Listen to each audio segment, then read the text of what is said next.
Last week we talked about the common causes for chronic pain in the hips and knees. Today we're taking that topic a step further with a look at some of the treatment options. In this week's Medical Center Health Systems Taking Care of You, Dr. Vijay Bora, an orthopedic surgeon in Odessa, joins us, along with Paul Pugh, who had his knee replaced last October. Gentlemen, thank you so much for being with us.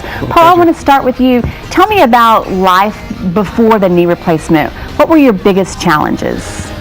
Well, my biggest challenges was pain. Just the knee pain was just excruciating. You know, when I had a torn meniscus about 10 years earlier, and when they orthoscopically cut it away, they said it'd be about 10 years, and sure, they were right. It was 10 years. Isn't that something? They predicted that. Yeah, and the pain was just excruciating, and nothing I did helped. I went to Dr. Bora's office, and he said, well, we could try an injection, see if that works, and if it doesn't work, then we'll have to explore the options. So I did the injection, and it helped for about 24 hours, and it should have lasted like 3 months, I think he said. Yeah. So I came back and I said, I think we got to do something different. But you were missing out on some things that you loved. Oh yeah, a lot of your things. knee. Yeah, a lot of things. It's the pain is actually so bad, you don't want to do anything, you don't want to do anything. The physical therapy, if you're a good patient in physical therapy, you come out of this okay, you know, and it's good. So I'm just elated about it. It's a great feeling to have the no pain anymore. A good success story. Oh yeah, Dr. Bora, there are really kind of 3 levels that I think you've said that you can use to manage this pain. The first is modified activity. Absolutely. Anything that I would advise with patients generally to avoid hard impact activities. So if they're runners, they'd probably have to modify, switch to an elliptical or stationary bike or water aerobics. And then the next step would be over-the-counter medications, Aleve, Motrin, Tylenol, sometimes prescription medications such as Celebrex, Naproxen.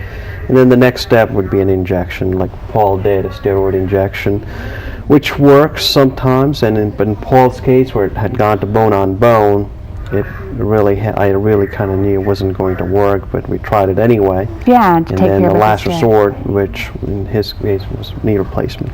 And you've been doing knee replacements for a long time. You feel really confident about this. I'm sure you've seen people whose lives have really been transformed. Absolutely, it's a game changer. It just gives people a whole new life, essentially. Hard right in the beginning after surgery, the first few days? It is.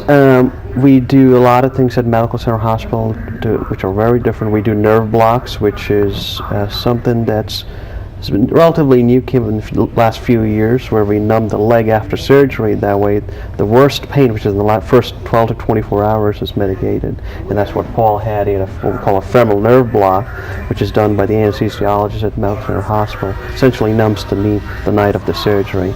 And then the next day, it's really, like Paul said, no restrictions. The more you walk and the more you bend your knee, the faster your progress is going to be. And you really can do anything and everything you want to do after surgery. That is so encouraging. Paul, we'll give you the last word. How much has your life changed since you've had this new knee? Well, more than you can ever know. I couldn't walk upstairs, and now I can pretty much run upstairs and run down them. It's like, it's just a great feeling. I wake up and I forget it's even done. And there's just no pain, and so it's a great feeling.